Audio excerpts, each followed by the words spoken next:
প্রিয় ভাইয়েরা, আল্লাহ রাব্বুল আলামিন কালামে হাকিমের সূরা আনফালের 2 নম্বর আয়াতে বলেন, বিসমিল্লাহির রহমানির রহিম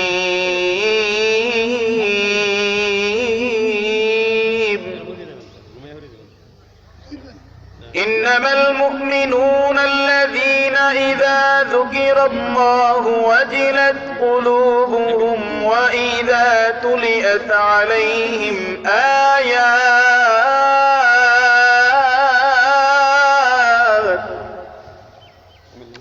আয়াতুহু যাদাতহুম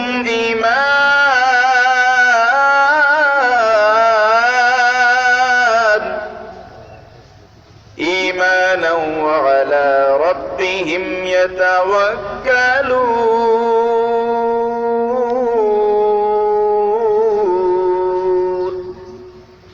ভাইরা আমার, আল্লাহ রাব্বুল আলামিন কালাম হাকিমের এই গুরুত্বপূর্ণ আয়াতের মাঝে বলেন, নিশ্চয়ই মুমিন তো তারাই যারা কালামে হাকিমের আলোচনা শুনলে পরে তাদের অন্তর ভয়ে প্রকম্পিত হয়ে যায়।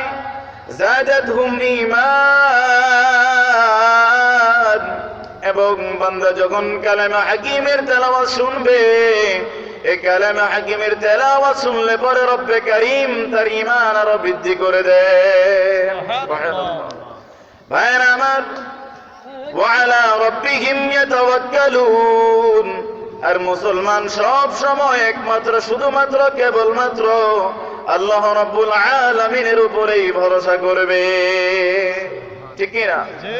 ভাইরা আমার, এমর আল্লাহ তাআলা কালামে হাকিমের অন্যত্রে বলেন, বিসমিল্লাহির রহমানির রহিম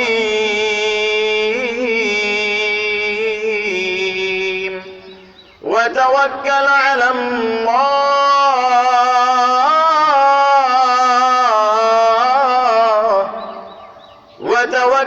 আলাল্লাহি ওয়া কাফা বিল্লাহি ওয়াকিলা।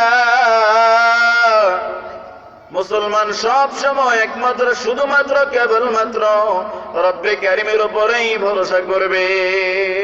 সুবহানাল্লাহ।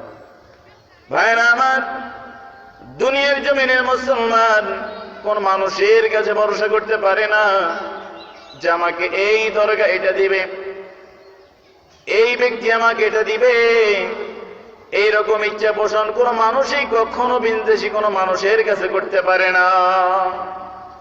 মুসলমান ভাইরা আমার, এই জন্য আল্লাহ তাআলা বললেন, কালামে হাকিমের আলোচনা যখন কোন মুসলমানের সামনে করা হয়, মুসলমান যখন কালামে হাকিমের তেলাওয়াত, কালামে হাকিমের বয়ান যখন শুনবে, তার ঈমানকে রব্বে কারীম বৃদ্ধি করে দিবেন।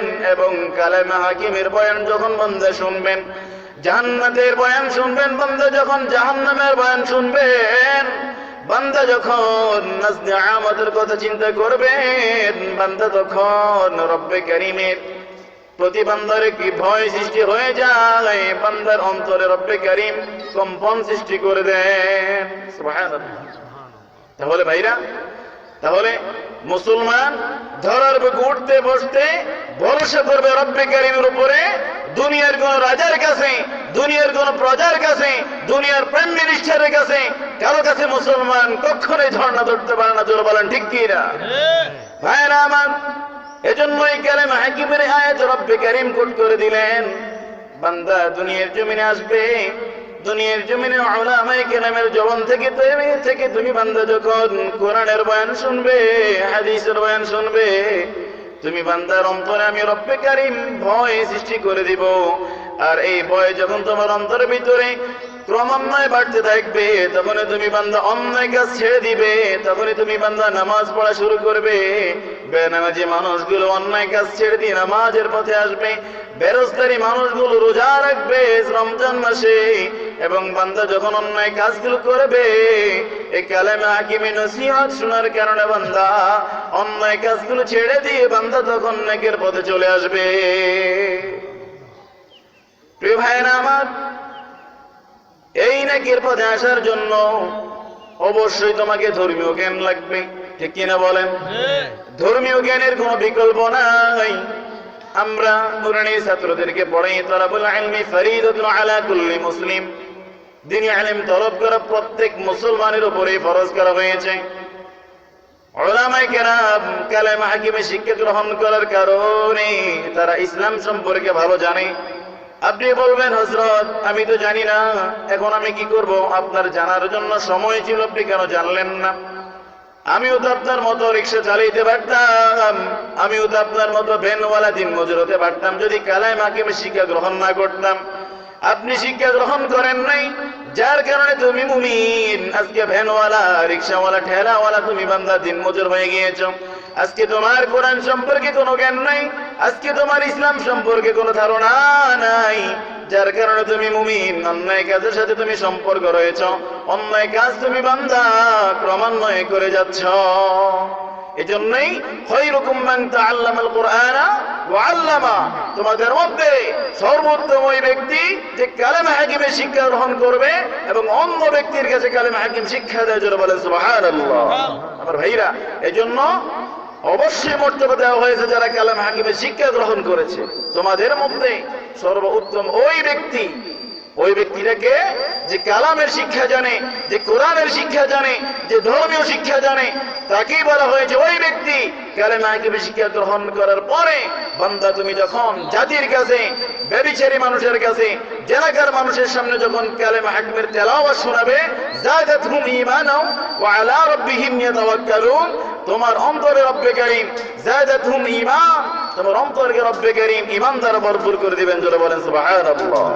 আমার ভাইরা, তাহলে এই কালেমা হাকিমের শিক্ষা অবশ্যই আমাদের লাগবে। জোরে বলেন ঠিক কি না? কোরআন সুন্নাহর আলো প্রত্যেকটা ঘরে ঘরে, প্রত্যেকটা মুমিনের কলবে কোরআন শিক্ষা অবশ্যই বাস্তবায়ন করা লাগবে।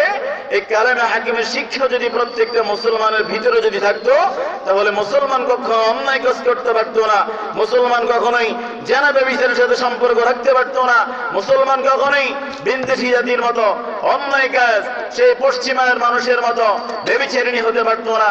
আজকে মুসলমান শুধুমাত্র কোরআন থেকে দূরে সরে যাওয়ার কারণে, রাসূলের সুন্নাহ থেকে দূরে সরে যাওয়ার কারণে আজকে মুসলমানের প্রত্যেকটা ঘরে অশান্তি। জোরে বলেন ঠিক কি না? আমার ভাইরা, এজন্য তোমার ঘরে আবারও যদি সেই আমর ইবনে খাত্তাব রাদিয়াল্লাহু তাআলা আনহু, হযরত আলী রাদিয়াল্লাহু তাআলা আনহুর মতো তোমরাও যদি জীবন যাপন করতে পারো, তোমাদের জীবনকে তোমরা যদি কোরআনের আলোকে যদি তোমাদের জীবনকে তোমরা যদি বাস্তবায়ন যদি করতে পারো, তাহলে সেই সোনালী যুগ, সেই সোনার হরিণ আজকে আমরা ধরার জন্য চেষ্টা করে শান্তির পেছনে দৌড়াই, কিন্তু মুসলমান আজকে শান্তি পাচ্ছে না।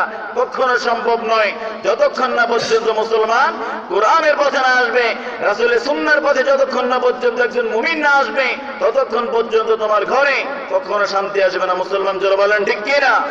আমার ভাইরা, এজন্য কালেমা হাকিমের শিক্ষা গ্রহণ করা লাগবে, কোরআন শিক্ষা লাগবে, রাসূলের সুন্নাহর অনুযায়ী জীবনকে বাস্তবায়ন করার জন্য আল্লাহ তাআলা আমাদেরকে তৌফিক দান করে বলি আমিন।